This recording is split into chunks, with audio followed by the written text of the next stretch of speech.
એનો કાર્યકર્તા હોવાનું પણ એક ગર્વ છે, પણ સાથે સાથે આ પાર્ટીના વર્ષો જૂના પાર્ટી સાથે રહીને કામ કરવાનું હોય ત્યારે હવે આ પરિવારને મોટો બનાવવા માટેની વાત છે, ત્યારે હું એને આવકારું છું. પણ પરિવારના જે જૂના કાર્યકર્તાઓ અને આજના કાર્યકર્તાઓનું માન સન્માન જળવાય અને એમને પોતે આ પાર્ટીને ઊભી કરી છે, પાર્ટીને મોટી કરી છે એવું એને પોતે ફીલ થાય, એવો તમામનો વ્યવહાર હોવો જોઈએ. મને પોતાને ઘણી વખત એવું લાગ્યું કે ભાઈ કંઈક કરતાં કંઈક, મારા પોતાની વાત કરું તો, કે મને એવું લાગ્યું કે કંઈક કરતાં કંઈક મારું મન નથી માની રહ્યું. અને બીજું કે મેં મારી વાત ઉપર સુધી પહોંચાડવાના પૂરેપૂરા પ્રયત્ન કાયમ કર્યા છે, પણ કંઈક કારણોસર જો મેં મારું રાજીનામું ભૂતકાળમાં પણ અધ્યક્ષશ્રીને મેલ કર્યો હતો અને આ વખતે પણ મેં અમારા વિધાનસભાના અધ્યક્ષશ્રીને મેલ કર્યો છે. આમાં કોઈ પ્રેશર ટેકનિક નથી. મેં કહ્યું ને કે અંતરાત્માનો અવાજ એને માન આપીને આ નિર્ણય મેં લીધો છે. તો આપે કેતન ઇનામદારને સાંભળ્યા કે જેઓએ રાજીનામું આપ્યા બાદ જે પોતાની પ્રતિક્રિયા મૂકી તેમાં માન સન્માનને ઠેસ પહોંચવાની વાત કહી છે. એ સિવાય ભરતી મેળાથી મારા સહિત અનેક કાર્યકરો નારાજ હોવાની વાત પણ તેમણે કહી છે. આ સિવાય ભાજપમાં જૂના કાર્યકરોની અવગણના થઈ રહી છે. જે રીતે વિપક્ષ તૂટી રહી છે અને વિપક્ષના દિગ્ગજ નેતાઓને બીજેપીમાં સામેલ કરવામાં આવી રહ્યા છે, તેમાંથી હવે જૂના કાર્યકરોની અવગણના થઈ હોવાની વાત કહી. એ સાથે મેં મારી રીતે અગાઉ પણ રજૂઆત કરી હતી, માત્ર ધારાસભ્ય પદેથી રાજીનામું આપ્યું, ભાજપમાંથી નહીં તેવી સ્પષ્ટતા પણ કેતન ઇનામદારે કરી છે. નવા સભ્યો આવતા જૂના સભ્યોને ભૂલવા ન જોઈએ તેમની પોતાની વ્યથા પણ ઠાલવી છે. છેલ્લા 11 વર્ષથી સાવલીનું પ્રતિનિધિત્વ કરું છું તેવી વાત પણ કહી છે.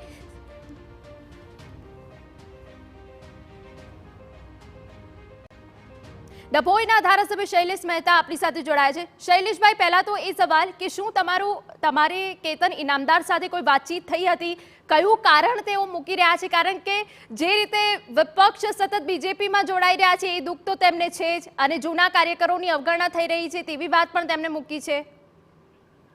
એમણે લોકો જોડાય, પરિવાર મોટો થાય એની સામે એમને કોઈ વાંધો નથી.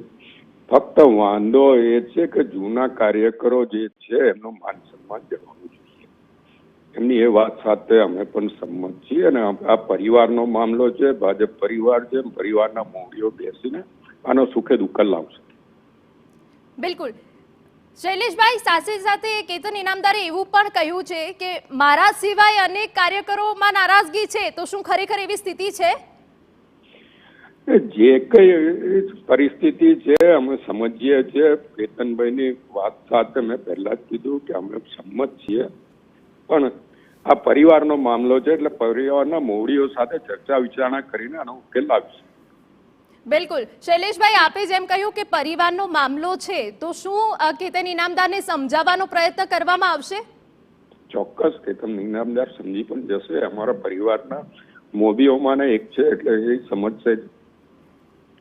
બિલકુલ શૈલેષભાઈ, એક સવાલ મારે એ પૂછવો છે કે જે રીતે વિપક્ષના દિગ્ગજો પાર્ટીમાં જોડાઈ રહ્યા છે, પરંતુ અંદરો અંદર બીજેપીના ઘરમાં વાસણ ખખડે છે, આંતરિક જે નારાજગી જોવા મળે છે. હવે જ્યારે ચૂંટણી આવી રહી છે, CR પાટીલે પણ તમામને એક સાથે ચૂંટણી લડવાની ટકોર કરી છે, કેટલું યોગ્ય ગણાય?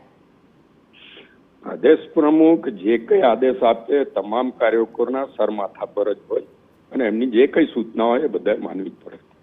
બિલકુલ આભાર શૈલેષભાઈ. તો જે રીતે ધારાસભ્ય શૈલેષ મહેતાએ પણ વાત કરી અને તેમણે કહ્યું કે તેમને કેતન ઇનામદારને મનાવવાનો તમામ પ્રયત્ન કરવામાં આવશે. ઘરની વાત છે, પરિવારના સભ્યોની વાત છે, તેવો તેમણે ઉલ્લેખ કર્યો છે, પરંતુ કેતન ઇનામદારે સ્પષ્ટ કહ્યું છે કે ભાજપમાં જૂના કાર્યકરોની અવગણના થઈ રહી છે. આ અગાઉ પણ કેતન ઇનામદારે રજૂઆત કરી હતી, પરંતુ નવા સભ્યો આવતા જૂના સભ્યોને ન ભૂલી જવું જોઈએ તેવી પણ એક ક્યાંક વાત કેતન ઇનામદારે કહી છે. અને એ સાથે સાથે સ્પષ્ટતા તો કરી છે કે માત્ર ધારાસભ્ય પદેથી રાજીનામું આપ્યું, ભાજપમાંથી નહીં તેવી વાત પણ કહી છે. નવા સભ્યો આવતા જૂના સભ્યોને ન ભૂલવા જોઈએ. એટલે કે આ પહેલા જ્યારે કેતન ઇનામદારે 2020માં રાજીનામું આપ્યું હતું ત્યારે પોતાના મુદ્દાઓને લઈને રાજીનામું આપ્યું હતું, અને હવે જ્યારે તેમને રાજીનામું આપ્યું છે, જો કે વિધાનસભા અધ્યક્ષે રાજીનામું હજુ સુધી સ્વીકાર્યું નથી, પરંતુ આ વખતે જે વિપક્ષ સતત બીજેપીમાં જોડાઈ રહી છે, બીજેપી દ્વારા જે ભરતી મેળા થઈ રહ્યા છે, તેને લઈને કેતન ઇનામદારે સ્પષ્ટપણે અહીંયા નારાજગી તો વ્યક્ત કરી જ છે.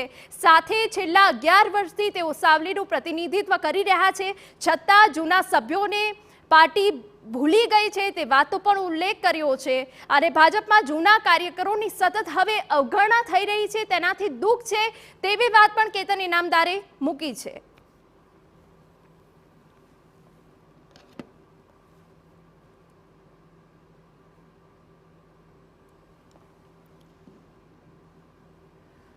તો વડોદરા ભાજપમાં રાજનીતિમાં ભૂકંપ જોવા મળી રહ્યો છે. આ પહેલા જ્યોતિ પંડ્યાનો જે રીતે વિરોધ સૂર ઉઠવો અને તે બાદ હવે કેતન ઇનામદારે રાજીનામું આપી દેવું. જો કે અહીંયા હજુ પણ જે રીતે ડભોઈના ધારાસભ્ય શૈલેષ મહેતા સાથે આપણે ટેલિફોનિક વાતચીત કરી અને તેઓએ કહ્યું કે હજુ સુધી કોઈ સ્પષ્ટતા નથી. પરિવારનો મામલો છે તેમને સમજાવવામાં આવશે.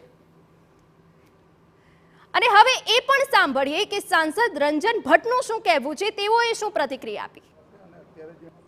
આપ મીડિયાના માધ્યમથી મને જાણકારી મળી છે કે કેતનભાઈએ રાજીનામું મૂક્યું છે. મને ધ્યાન નથી કે કયા કારણસર કેતનભાઈએ રાજીનામું મૂક્યું હોય.